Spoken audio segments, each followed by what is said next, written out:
Hi guys, welcome to my channel. Welcome back. Dito na naman tayo sa isang episode na hindi tayo sa art ngayon. Sa place tayo ngayon.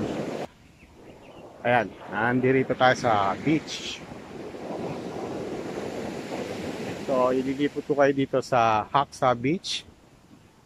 Actually, ang Haksa, meaning ng Haksa is black sand.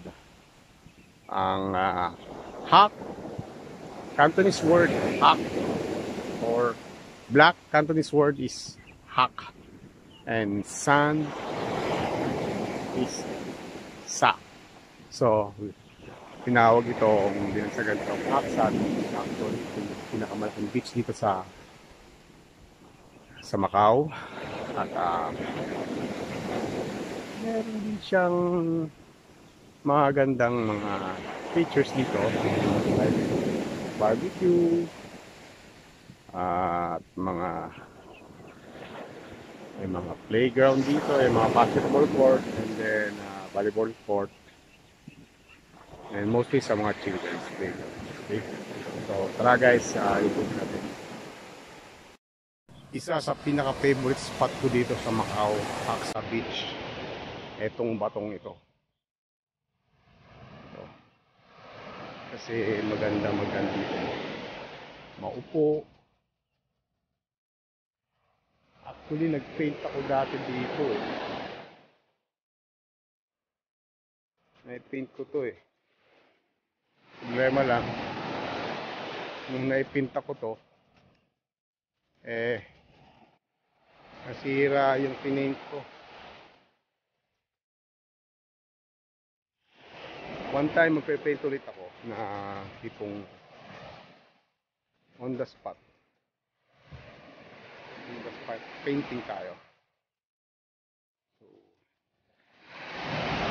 ito, sige tayo guys.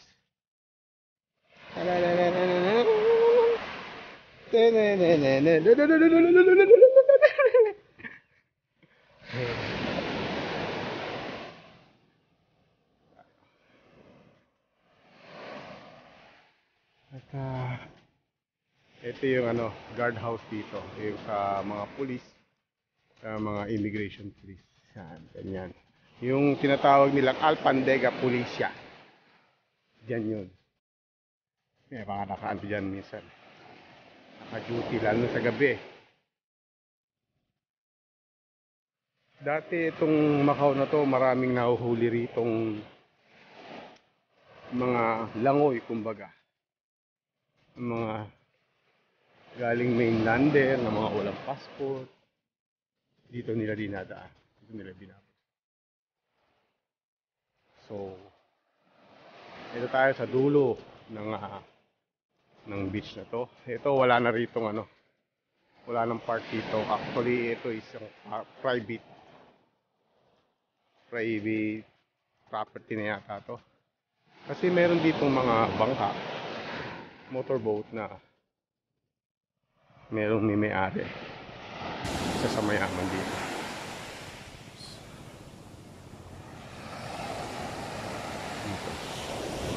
Ito.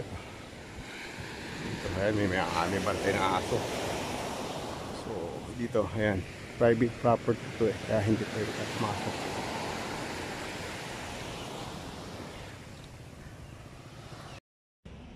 So guys, yan, tapos na natin yung Haksa Beach. So merienda muna tayo. Bumili ako rito ng barbecue.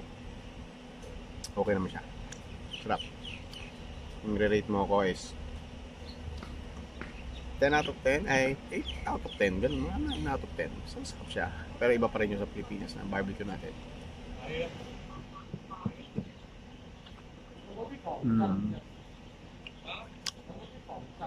Actually dito mabenta to pag pag holidays, and then sa gabi. So akit ulit tayo, lakad naman ulit tayo, tayo dadali ng paglalakbay natin.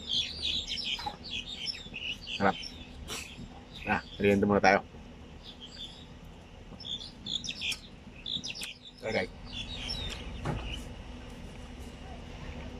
So, yan guys, nakakain na ako. Yun na isang merienda lang. Pero okay naman siya. Masarap siya. So, isang last ikot pa ng site natin para sa Haksa Beach. Okay? So, guys, ito yung office ng mga lifeguard dito sa Haksa Beach. Yung ano naman yun yung barbecuehan. And then, yan yung bus stop. Ang mga bus dito is 15, 26A, 21A, 25. Ay, wala na pala 25 dito. Pinago na yun. So, ito ang kabuuan ng Haksa Beach.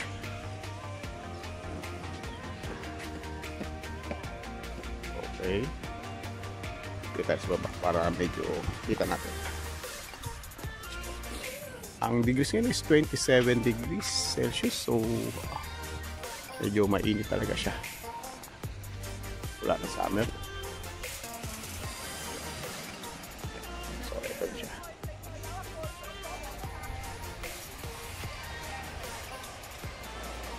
Yun.